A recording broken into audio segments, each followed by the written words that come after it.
Oh, please don't do this. Explain it better, Mark. Mansplain it. I don't understand. I don't know why we did that. Roll that beautiful fence footage.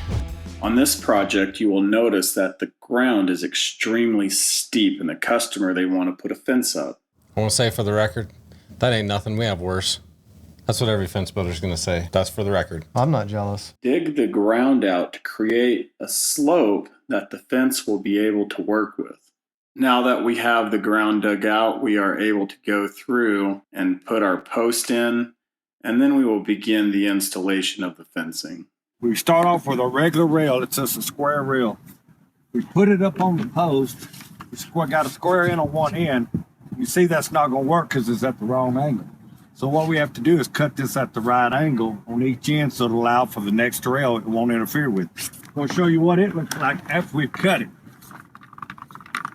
You see how that works? It's cut with the pole at the exact angle of the pitch of the ground. He's right. You have to do that. Mm-hmm.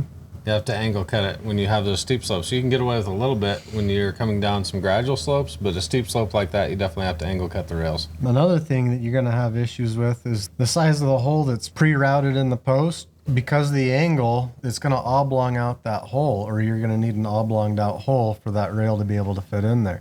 Looking at that post that they're tying into on that existing fence, I don't know what's going on with that. We'll wait and see. That's that a bottom big hole down there.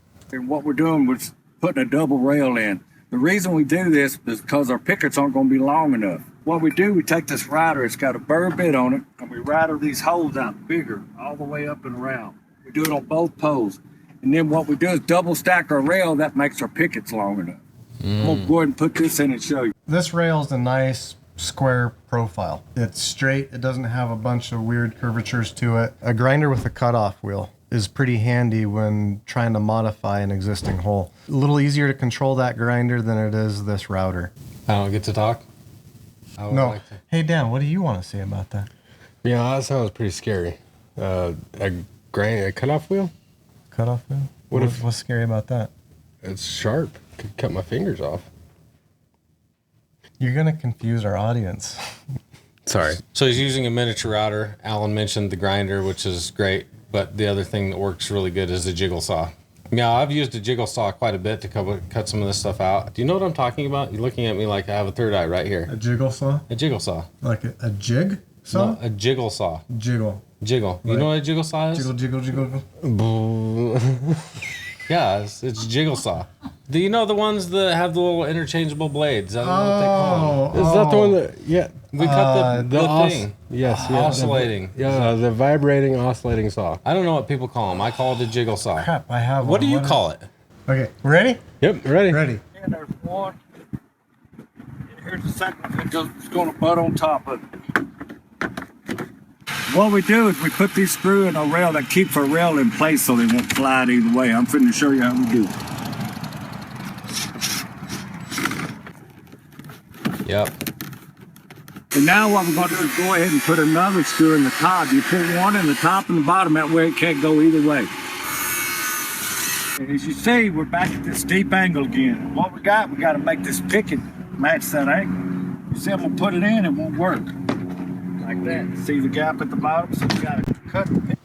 So why was he doing a double rail, did he say? I think just to make the fence taller. I guess. Something about making the fence taller, but it still looks like a 6 you know foot what tall it fence. is the pickets are probably pre-cut, and with the angle, if he doesn't do a double rail, the pickets will then be too short. I'm thinking you'll that have to might be what it is. Have to cut the pickets at the rail, and by the time he gets the angle onto the pickets, they won't fit between the rails, so he's adding another rail in. Yeah, the other fix for that would be just to route your holes just a tiny bit closer, but I've never really had that problem. I would suspect that they're prefab material. You know, prefab post. Pickets are all pre-cut. They can't just go route different posts. Dude, I'm looking at that picket. That picket looks like it's way too long. That's like, way up there. too long. Yeah, like we could easily eliminate one of those rails. Mm-hmm. I mean, it really looks like it to me. But the other thing I noticed too that makes a big difference is they're using 11.3 inch pickets instead of 6 inch. Mm-hmm. In Florida, all we get are 6 inch pickets, and up here you guys have 11.3 inch pickets. So you're gonna lose a lot more height over the distance of that one picket.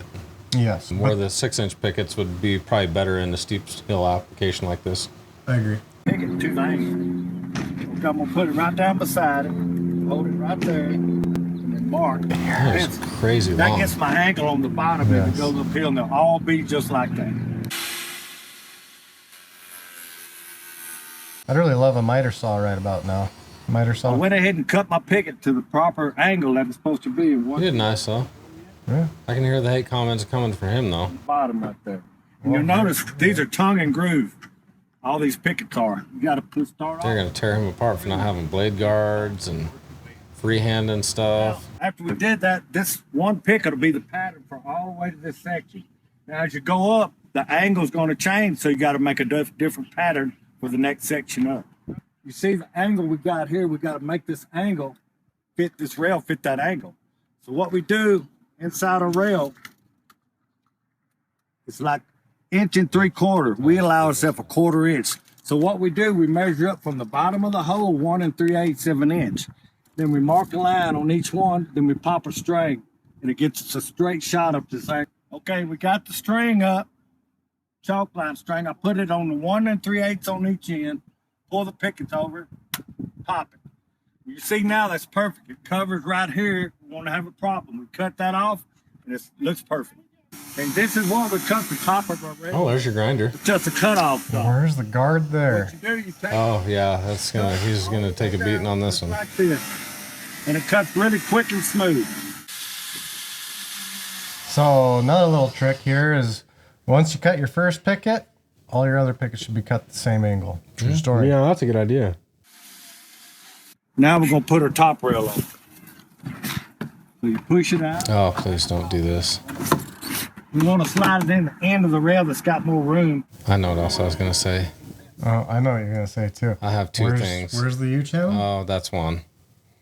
I forgot on the bottom thing when he was putting the screws in the bottom. There's also, if you don't want to use screws, then you can use the rail notchers. So they're not using the rail notchers, and so they're using screws. I've seen a lot of people use screws and they work, and maybe sometimes they even work better than notchers, but the typical way of installing vinyl fence is to have a little notcher.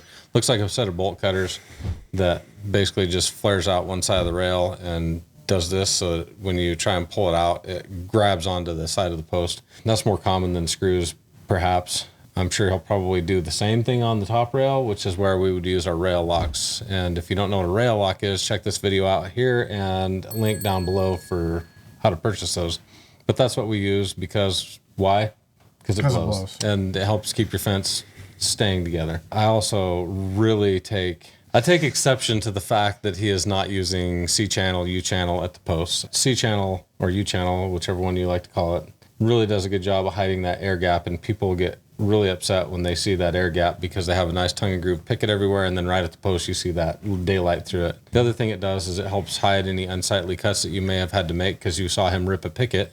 Now that ripped edge is going to be right up against the post with nothing to hide it, and the C-channel will cover all that up and make your fence look uniform throughout. Using C-channel gives more of a professional finish. 100%.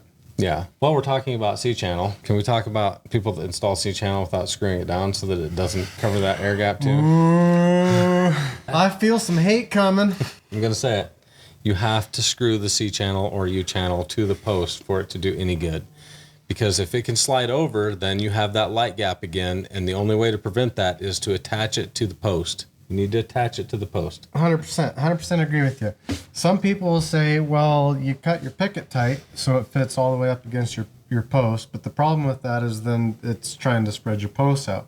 Yeah, so I am a firm believer that you want just a smidge of a gap between your picket and your post. Maybe 1/8. Yeah, 1/8 inch, perfect. And then your U-channel needs to sit there, and your U-channel needs to be screwed to the post so that it's not sliding over on your picket. You do that pushing it over enough, and at the end, you actually get the ends flared out just a little bit. And Yeah. your end post The last thing you need to be doing is pushing a latch post over to where it's interfering with your gate latching. There's a rail right there it's going to hit. So you go in, this is first, push it down. Hey guys, this is the Okay, whoa. Yeah, there we So go. let's talk about this. Finished Whoa. product. Still don't know why we have a double bottom rail and why we needed that. Because there's no double bottom rail anywhere else. Another thing that's kind of an eyesore here is the the lightning bolt rails. That's what we call that, yeah. So you got your rail coming down into your post, and then it's like that, and then lightning bolts right back down. Stop poking me. On a slope, we already talked about how you're going to have to oblong your hole out for your rail. On your uphill side of your post, trim out your hole going up the top. On your downhill rail, trim that one going down so that it's pulling those holes straight in a line. Do you agree? You want to explain it better? Yeah. Explain it better, Mark. Mansplain it. I don't understand. So the best thing you can do is on that, in this post, the second one down the hill, the one where you really see that lightning bolt where it goes straight down, over, and then straight down again.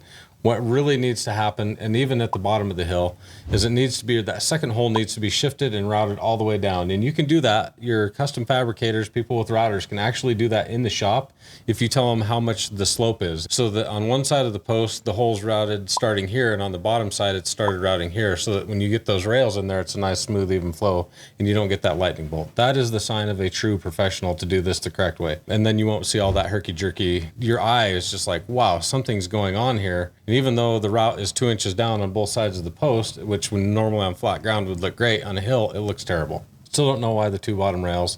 I'm guessing for the additional height to cut some pickets off. There's other ways to do that. Again, your fabricator could have raised that or shrunk that up just a little bit. It's a good thing to know that when you're building a fence on a steep hill to have X amount of longer pickets for you.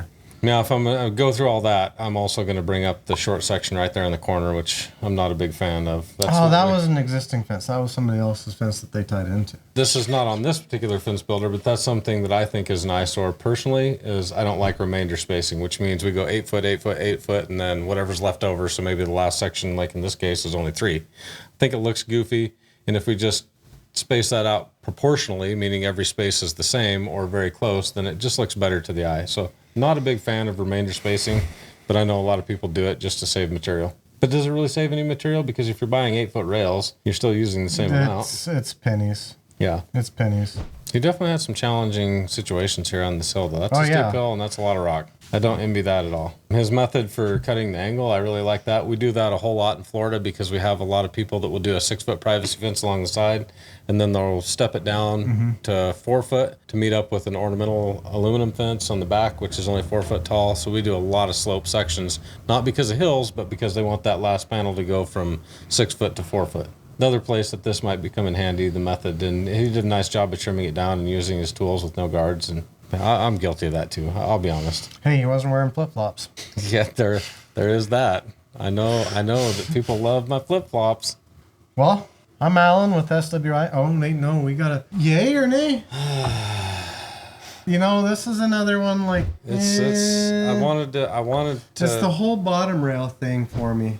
I don't know why we did that. I don't know why we did the bottom rail, and I don't think necessarily that the lightning bolt thing was on them, but no, looking for a good fabricator that can fabricate that for you to minimize that look is really good. So I'm going to go, on dealing with a slope and tough conditions, I'm going to go right here. Like, there's room for improvement. Same. But on the looks, I'm going to go more down to the downside. You heard it. That's the truth. Well, that's it for this one. I'm Alan with SWI. Yeah, well, I'm Dan with SWI. And I'm Mark. I'm just Mark. You have a good dang day.